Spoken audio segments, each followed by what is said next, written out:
लोगों ने फाइनल करना है, ट्रेड इंश्योरेंस लाजमी करवाना है। मैं आपको ट्रेड इंश्योरेंस दिखा रहा था बेसिकली कि जिस तरह से हम सप्लायर के साथ करते हैं उसी तरह से हम अब ये ट्रेड फॉरवर्डर के साथ मेरा कॉन्टैक्ट हुआ हुआ, ठीक है। और ये देखिए, ये ऑर्डर रिमार्क्स के अंदर जो है ना हम अपने टर्म एंड कंडीशन में लिखवा हैं, ठीक है।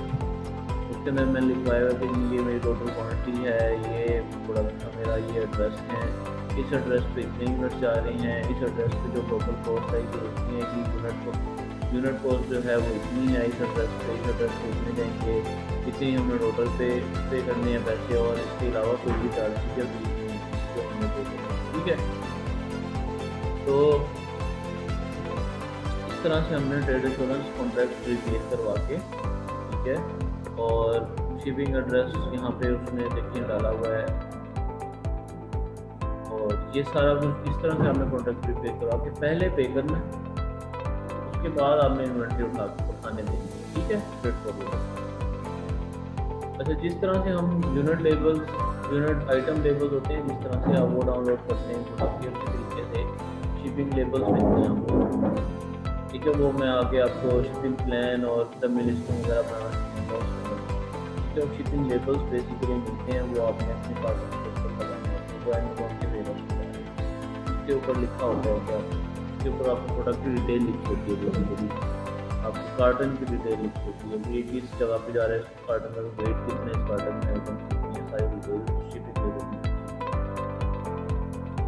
वो आप अपने जो ट्रेड फॉरवर्डर है उसको वो शिपिंग लेबल्स की एक सॉफ्ट कॉपी भेज देते हैं, उसको आप बोलते हैं कि ये फॉर एग्जांपल जितने भी 100 कार्टन है, 200 कार्टन है, वो 200 लेबल्स प्रिंट करेगा, वो हर कार्टन पे वो लेबल लगा, और आप उसको एडवाइज ये करेंगे कि दो आपने लेबल, सेम लेबल दो आपने एक साइड पे लगाना है और दूसरा ऑपोजिट साइड।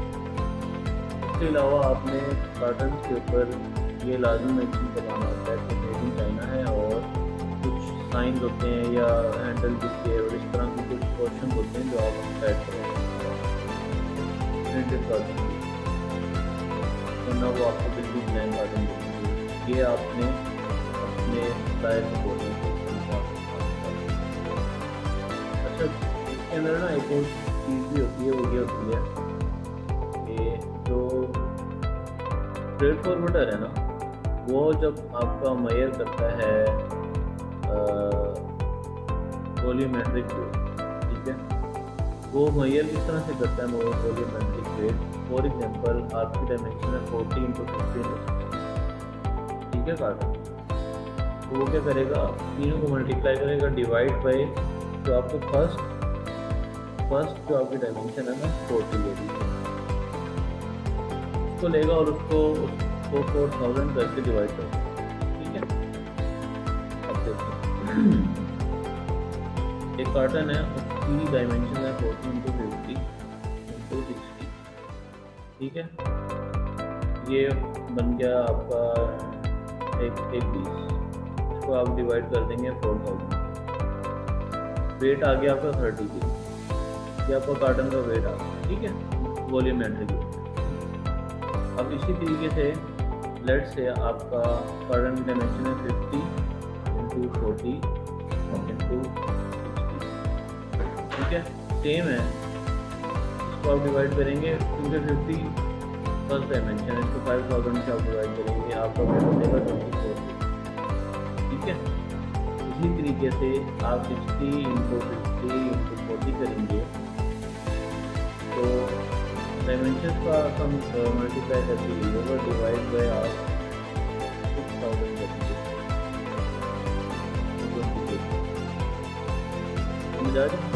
ये फॉर्मूला होता है ट्रेड फॉरवर्डर यूज करते हैं, जो आपका फर्स्ट डायमेंशन का होता है उसको ही डिवाइड करते हैं 6000 से 5000।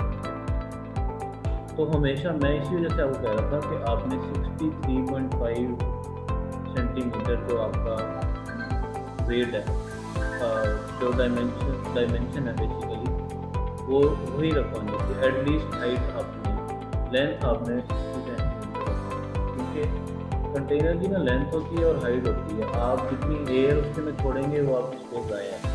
फॉर एग्जांपल आपके कंटेनर की हाइट 40 kg और आपने 37 और 40 फीट है और आपने 37 फीट आपने कवर कर लिया, 3 फीट आपकी जो एयर है वो पूरे कंटेनर में खाली आ रही है, ठीक है, आपके क्योंकि आपके कार्टन का साइज इतना है, ठीक है। तो आप इसका मतलब है कि आप इन्वेंट्री आपने वो स्पेस यूटिलाइज नहीं रखी, ठीक है। इस लिहाज से आपका कंटेनर की हाइट होती है 40 फीट, ठीक है। आपने उस कंटेनर की हाइट को निकालना है और उस लिहाज से आपने कार्टन को सेट करवाना है, ठीक है। उस लिहाज से अगर आपके कार्टन सेट होंगे तो आपको वॉल्यूमेट्रिक वेट हमेशा कम, ठीक है। ये चीज़ भी आपने ध्यान रखना। सॉरी 60 सेंटीमीटर एटलीस्ट आप प्रिपेयर करवा सकते हैं। फॉर एग्जाम्पल मेरा कौन प्रोडक्ट दिखा था, शवर था, आप दिखा दे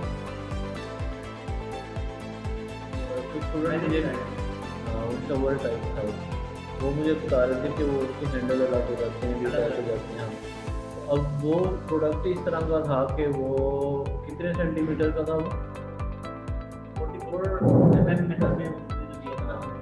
44 सेंटीमीटर का एक प्रोडक्ट है।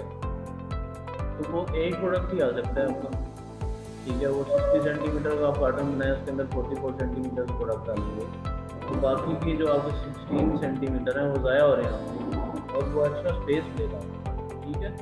तो ये चीज़ें भी आपने बड़े ध्यान से प्रिपेयर करवानी होती हैं। 44 सेंटीमीटर का अगर प्रोडक्ट है, आप मैक्सिमम 45 सेंटीमीटर रखते हैं, 47 सेंटीमीटर रखते हैं, ठीक है, कि हाँ चलें स्पेस भी हो, उसके अंदर थोड़े से वो कार्ड्स भी आते हैं हमको इंजॉय करने के लिए, या वो कोई चीज़ें लगाते हैं।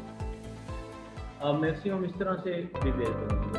अब आप जाहिर सी बात है, आप उसकी जो फॉर एग्जाम्पल लेंथ होगी उसकी तो आप 60 सेंटीमीटर नहीं रखेंगे, तो आपने अपने प्रोडक्ट के लिहाज से पूरा आपने चेक करना होता है कि यार 60 सेंटीमीटर अगर मेरे कार्टन की है, विड्थ है या लेंथ है, उसके अंदर मैं कितने यूनिट्स रख सकता हूँ और मेरे पास एम्प्टी स्पेस कितनी होती है, ठीक है।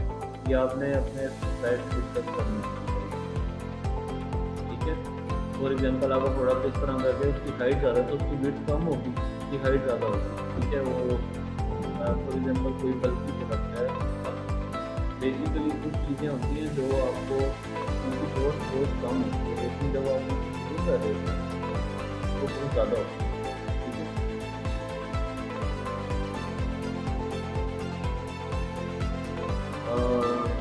Most of the time textile का जो प्रोडक्ट होता है ना, आपका टेक्सटाइल होती है वो डायमेंशनल होती है, ठीक है। उसको आप फोल्ड करके जितना आप कॉम्पैक्ट कर सकते हैं आप कोशिश होती है,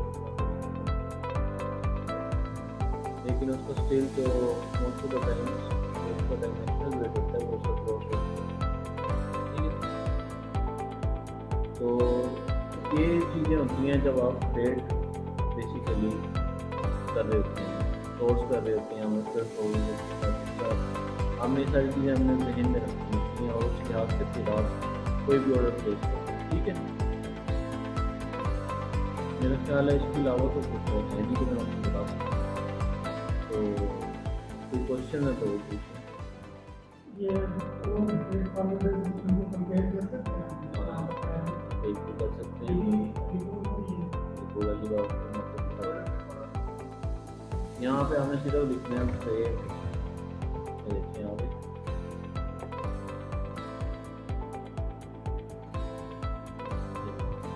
सारे कोड उसी तरह हम करेंगे, जैम देखेंगे, सर्विस देखेंगे, ट्रांजेक्शन देखेंगे।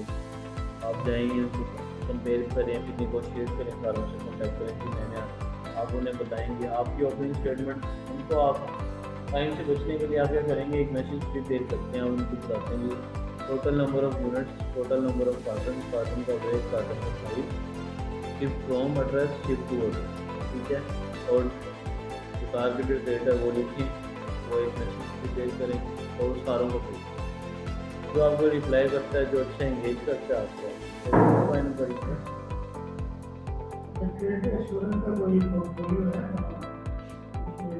टर्म्स एंड कंडीशन यार ये आपको मिल जाएंगी। ये मैं आपको ना उसके अंदर जो हमारा एक ग्रुप बना हुआ है ना CEO वाला, उसमें आप देखेंगे, वहाँ पे आप लिखेंगे तो आप कोई ना कोई शेयर कर देंगे।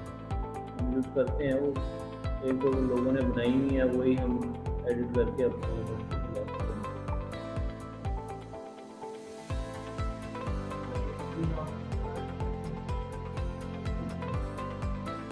आपने डेट का बताया ना कि वो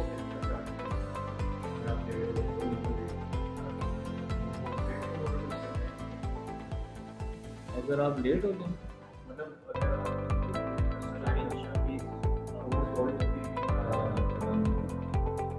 तो इस तरह से हमने अभी रिसेंटली एक केस देखा था, एक न्यू स्टूडेंट था, आप लोगों की तरह था, तो उसने ये किया कि उसने ना इन्वेंट्री उठा के दे दी ट्रेड प्रोवाइडर को, और उसने जाके बोला कि ये अपना रेट चेंज हो, ठीक है। उसने जो जो नया रेट दिया उस पर भी शुक्र है हमें अच्छा खासा प्रॉफिट मार्जिन बच रहा था उस इन्वेंट्री पे, तो हम स्टिल अपने मार्जिन के अंदर रख सकते। मैंने उसको बोला, मैंने कहा यार अब तो आपको वो रेट देगा ना, आपने वो रेट एक्सेप्ट करना है और आपने खुद करके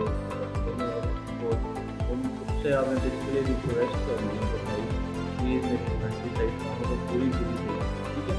यार आप फिजिकली वहाँ पे नहीं है, आपकी इन्वेंट्री एक बंदा आया है वो खाती लेगी, आप उसे कहाँ पर ढूंढें, ठीक है। और वो आपसे पैसे और भी मंगवा लें, उसके बाद भी वो ना भेजे, वो उसकी मर्जी है, ठीक है। आप फिर कुछ भी नहीं कर सकते। वंस आपने इन्वेंट्री उठा के दे दी, जिस एक सप्लायर तो आपका बाउंड है ना, अलीबाबा आपके साथ ट्रेडर चौरस के साथ, ठीक है। सप्लायर की तो सिर्फ ये जिम्मेदारी है कि उसने इन्वेंट्री प्रिपेयर करके अपने वेयरहाउस में रख देनी है, और वो बता देगा कि ये ले इंस्पेक्शन करवा लें, जब ये इंस्पेक्शन क्लियर हो जाएगी आप उसको बताएंगे कि जी ये मेरा ट्रेड प्रोवाइडर आ रहा है, इसको आपने जी ये उठा के रखना, ठीक है। वो वंस वो इन्वेंट्री उठा के लेंगे, उसका वहाँ पे ऑर्डर ले आओ सप्लायर, ठीक है। उसके ऊपर जो रिस्पॉन्सिबिलिटी थी वो उसने पूरी कर दी, वो अब आउट ऑफ दिस ऑर्डर हो है वो, ठीक है। वो अब कहेगा जी मेरी जिम्मेदारी यहाँ पे खत्म है, ये आपकी इन्वेंट्री आपको वो लेके चला गया आगे फिर फोटो आपकी इन्वेंट्री, तो उससे आपको क्योंकि तो आपने बाउंड करना है ना किसी तरीके से, तो वो आप इसी तरीके से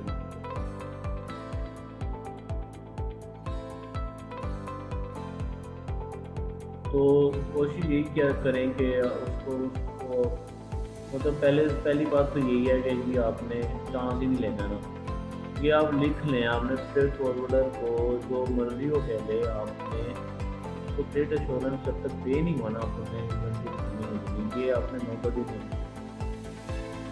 अगर आपके तो आप समझें आपको नुकसान हो चुका है।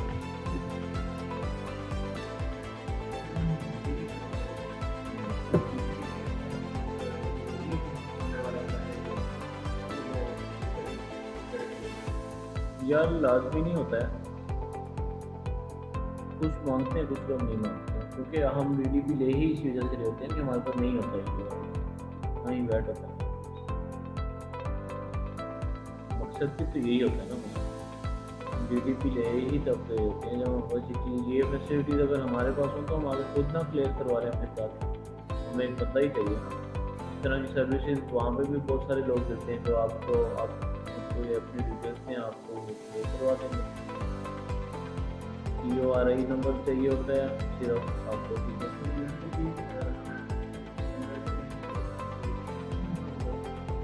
यार वो बेसिकली ना आपका जो भी आप प्रोडक्ट प्रिपेयर करवाते हैं ना, उसका एक HS कोड होता है, ठीक है। आप गूगल करेंगे आपको मिल जाएगा HS कोड, जो भी प्रोडक्ट है ना वो प्रोडक्ट का नेम लिखें और HS कोड लिखें, आपको मिल जाएगा। और वो HS कोड बेसिकली आपको जो ना वो इसीलिए वो आपका जो ट्रेड फॉरवर्डर होगा वो भी अक्सर मांगते होते हैं, क्योंकि आप अपना HS कोड, हाँ वो एक कैटेगरी बनाई हुई है हर तरह के प्रोडक्ट की कि ये प्रोडक्ट इस कैटेगरी में फॉल करती है। हर कैटेगरी को एक उन्होंने कोड दिया और हर कोड को उन्होंने एक टैक्स दिया, इस कोड पे इतना टैक्स है, इस HS कोड पे इतना टैक्स है, ठीक है। तो मैक्सिमम 5-6% होता है, इससे ज़्यादा नहीं। और कस्टम भी इतनी है, तो अब ये वैसे तो बहुत कम पड़ती है, लाइक आपका जो बेसिकली जो कंटेनर होता है उसका जो रेंट होता है बेसिकली वो आप ये समझें कि इतना होता है कि आधे से भी कम करनी है। आप जो टोटल जीडीपी की अमाउंट पे कर रहे थे, फॉर एग्जाम्पल आप $1000 दे रही हैं एक इन्वेंट्री शिप करने में, ठीक है, वो आपका जो रेंट होगा बेसिकली वो $500 होगा, ठीक है। उसके अलावा आप आगे जाके जो टैक्स वगैरह पे करेंगे वो मिला के $200-300 बन जाएगा, तो टोटल $1 वो अपना लगता है। लेकिन वो आप अगर पर्सनल खुद करना चाहते हैं तो उसके लिए आपके ऊपर ये भी डिपेंड करता है कि या तो आपको डीटीपी रेट सूटेबल ना मिले, ठीक है, या फिर आपके पास इतनी इन्वेंट्री हो कि आपको एक पूरा कंटेनर, ठीक है, आप आधा कंटेनर घर पे जाएंगे तो आधा किराया आधे के पैसे है आप कोई भी दे सकते, इतनी इन्वेंट्री दे सकते।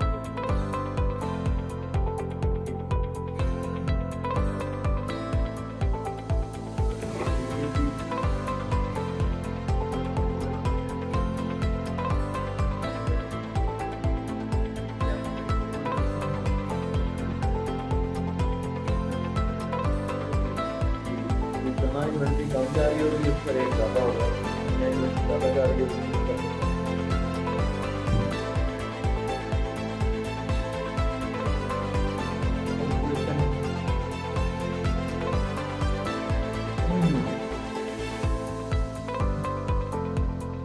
किसी को कोई क्वेश्चन है भाई जो ऑनलाइन बैठे हैं वो बता दें।